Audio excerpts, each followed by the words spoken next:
Salut YouTube, alors j'espère que tout le monde va bien. Je sais que ça fait un moment que je suis pas revenue sur la plateforme, donc déjà je m'excuse du temps que j'ai mis sans nouvelles. Et je vous annonce que je suis de retour, en plus j'ai investi, donc c'est super. Cet été j'ai été très très occupée, j'ai eu beaucoup de choses, beaucoup de déménagements, etc. Mais me revoilà. Du coup, j'espère que vous êtes toujours là et je vous laisse sans plus tarder avec la nouvelle histoire. Je me retrouve plongée dans un état végétatif inquiétant. Je n'alimente plus mon corps en rupture avec la paroi de mon esprit, complètement scellée à présent, qui semble quelquefois se fissurer, étonnamment. Je me mets alors à pleurer, à ressentir un vide immense qu'il faudrait combler ou qu'il faudrait cracher. Je me mets à manger, à vomir, à dormir plus que de raison et à pleurer toute la nuit, à nager dans un chagrin si profond qu'il s'éteint complètement le reste du temps, comme si j'étais un peu folle. Et tout à coup, c'est l'énervement. J'en veux à tout le monde, plus particulièrement à lui, mais aux autres aussi. J'en veux à moi-même surtout. Je m'en veux de m'énerver, je m'énerve à le faire et je me fatigue beaucoup surtout. Alors tout à coup, j'ai peur. Et puisque j'ai peur, je me désole, je trouve que c'est triste de devoir subir ça, de devoir subir la peur et la peine et la colère panique. J'aimerais retrouver un état normal. Même pas complètement apaisé, ça suffirait. Les tracas du quotidien, je peux gérer. Mais ça, je gère pas. Et je gère pas de pas gérer. C'est ce qu'il faut que j'apprenne. Je dois savoir me laisser couler, me laisser subir, m'engouffrer dans les émotions, les vivre pour y trouver mon équilibre. C'est pas les variations soudaines qui font de moi quelqu'un de déséquilibré. C'est la façon dont je les évite. C'est ça la prochaine étape. Je crois que mon âme ne la connaît pas. Elle connaît le reste déjà, celle qu'on a passée sans s'en apercevoir, celle dont mon corps témoigne l'absence mais que mon cœur saigne et pense à la fois. Celle-là, c'était un souvenir de mes amours, parce que j'en avais déjà connu d'autres d'amour.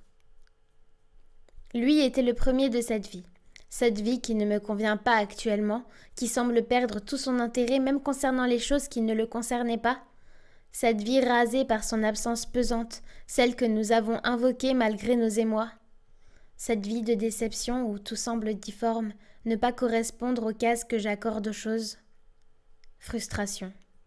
Une fois, je me suis réveillée dans le mauvais corps, à la mauvaise période de l'année. En fait, ce n'était même pas une période de l'année comme nous pouvons en avoir ici. C'était les gelées de Bourgeon et il faisait très humide et je transpirais beaucoup de partout. J'avais le cœur qui pinçait très fort et qui battait lentement, si lent qu'on ne l'écoutait pas. Et mon amour est mort, près d'un ruisseau de flammes. On pleurait des lames tranchantes, plus que ce que nos membres en témoignaient. Il lui manquait un doigt et il ressentait une détresse physique intense, mais qui partait de l'intérieur. Nous tremblions, sachant que nous étions sur le point de nous perdre, comme si nous devions nous sevrer l'un et l'autre de l'un à l'autre, et que la tentation se trouvait là, juste devant, à portée de nos lèvres et de nos mains, mais nos âmes fêlées trop lointaines se débattaient dans des cages scellées et cruelles. Seules, incapables de se délivrer, prêtes à mourir, mais ne le faisant pas. Faiblissant au rythme de l'écart de notre proximité. C'était l'agonie totale, une douleur comme jamais je n'en avais connue jusque-là. J'ai fait l'épreuve de ce souvenir le matin où il m'a quittée. C'était une toute autre histoire, beaucoup moins tragique on pourrait dire dans cette vie-là, pourtant c'était la même. Il fallait mourir. J'ai d'abord éprouvé une tristesse très vite passée. Je ne pouvais plus me sentir triste après ce que je savais déjà avoir vécu. Maintenant, j'étais en colère.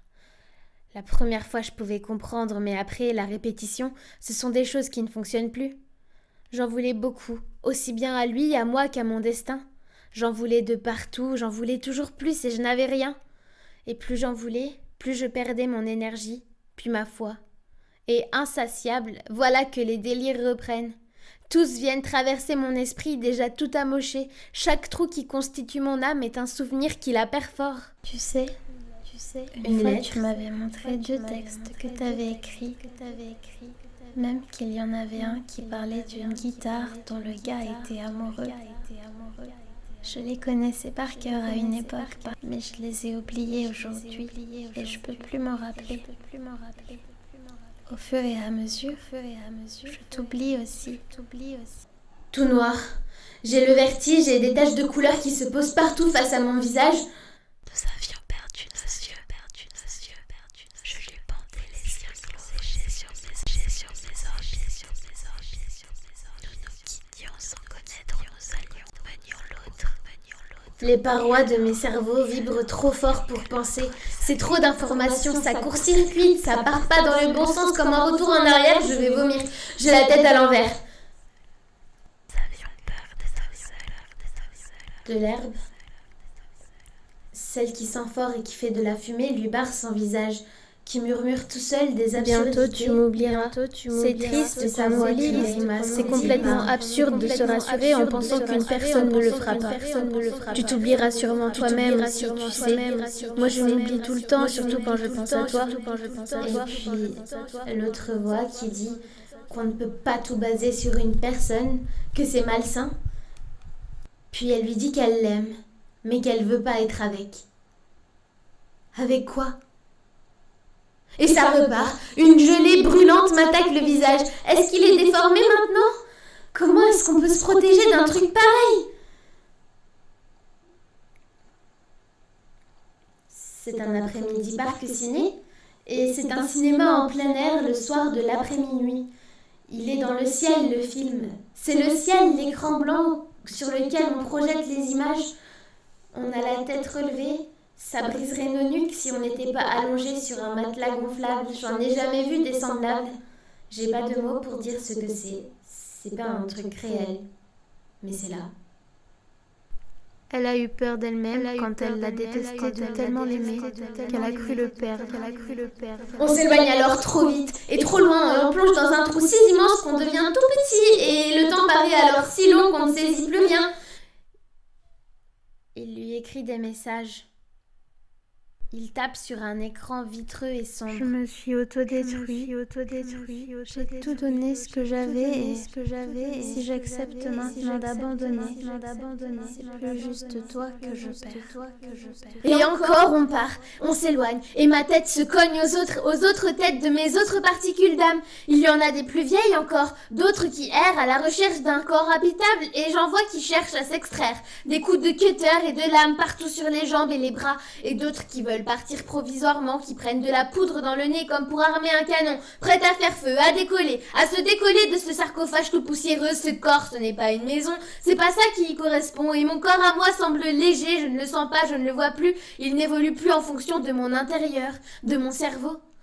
Mon cerveau le maintient en vie pour maintenir cette âme qui, elle aussi, est en rupture comme ses amours gâchés avec mon corps. Mon corps que je veux saisir, mais que je ne sens plus qu'à travers les émotions qui ne sont pas corporelles, bien qu'elles puissent avoir des conséquences sur la chose. C'est parce que je n'ai plus aucune conception du corps et de l'espace, et donc du temps, que j'arrive enfin à ces carrefours. C'est une façon, j'imagine, pour mon esprit de parler à mon corps. Mon cœur change de façon radicale ou progressive, mais surtout inhabituelle. Ce sont les habitudes qui sont le plus compliquées, il paraît. C'est vrai qu'à deux, pour trouver un rythme, tout devient souvent assez routinier. Moi, je n'ai rien contre, mais maintenant, je suis à contre-courant. Je me lève la nuit et dors le jour, je mange à des heures complètement irrégulières si je n'oublie pas de le faire ou si je ne le fais pas à toute heure. Il paraît qu'en amour, c'est compliqué de se défaire, que c'est comme pour les addictions. Dans 21 jours, ça ira mieux. Le temps qu'il faut aux habitudes pour se créer. J'ai pas l'habitude de la solitude. Pas encore. Et pourtant, j'ai des envies visiblement répressives de communiquer avec les autres, de communier avec eux. En fait, je suis dans une profonde tristesse et c'est comme si j'avais peur de les tâcher. Je voudrais qu'eux me tâchent d'autre chose, n'importe quoi qui soit différent de mes états lamentables. Je voudrais bien, mais je n'ose pas. Je le ferai quand je m'aimerai suffisamment, et j'aimerai quelqu'un quand j'aurai trop de temps pour moi que je finirai par le perdre. Ce n'est pas tant une perte de temps d'aimer quelqu'un. C'est juste que c'est une perte de temps de le faire quand on y passe tout son temps, y compris celui qu'on devrait s'accorder. C'est difficile, mais j'essaie souvent de reproduire ces rêves. Ce sont des rêves lucides, en tout cas ceux qui s'en apparentent le plus. C'est un acte à soi, à la lucidité de notre être qui perdure de façon complètement indépendante de notre volonté actuelle. En fait, nos volontés sont multiples et traversent des sens opposés. Notre esprit n'est qu'une partie de notre être divisée sur plusieurs plans, plusieurs temporalités qui s'enchevêtrent. Moi, je me suis perdue dans un carrefour, le carrefour de mon âme, de ce bout qui m'est rattaché à mon corps et à cette année, et celui d'une autre partie de mon être, ce moi que je ne peux en principe pas pénétrer, seulement percevoir lorsqu'intérieurement des changements que je ne comprends pas s'opèrent, que j'évolue sur des sujets sur lesquels je ne me serais pas penchée. Pas moi de ce corps et de cette année. Mais mon être les a forcément traversés. Et je voudrais avoir accès à ces traverses. Je voudrais pouvoir sortir de moi pour y plonger, pour pouvoir ensuite ressortir et le partager, le transmettre et communiquer pour de vrai avec quelqu'un capable de réceptionner tout ce que mon être savamment éduqué pourrait déverser. L'amour de soi, la bienveillance, l'écoute et l'analyse sans jugement de tout ce qui s'opère, de tout ce qu'on ne peut pas contrôler. L'amour de l'impermanence, l'amour permanent qui l'efface, parce qu'il en a conscience. Et voilà, merci beaucoup d'avoir écouté cette vidéo, j'espère vraiment que ça vous a plu. C'est un sujet qui me parle particulièrement parce que c'est un texte que j'ai écrit très récemment. Vous verrez que la construction est du coup pas exactement la même que les deux précédents que j'ai pu poster. La construction est peut-être un petit peu plus court-circuitée parce que c'est un peu court-circuité là aussi. Enfin voilà, c'est un état que j'ai traversé et que j'ai eu envie d'écrire et de partager parce que je pense que ça peut parler. Voilà, j'espère vraiment que ça vous a plu. N'hésitez surtout pas à me le dire en commentaire, à me donner toujours des sujets si jamais vous avez envie que j'aborde des thèmes, etc. Ou que vous avez des idées, n'hésitez surtout pas. Si vous avez des commentaires à faire sur le son, le nouveau visuel qui pourrait m'aider à améliorer, n'hésitez pas. J'espère que déjà le son est mieux et que ça vous plaît. Et déjà le visuel aussi parce que bon, là je suis chez moi donc c'est mieux. Et enfin j'espère. Et voilà, donc je vous dis à très bientôt. J'arrive avec de prochains projets très vite et je vous embrasse.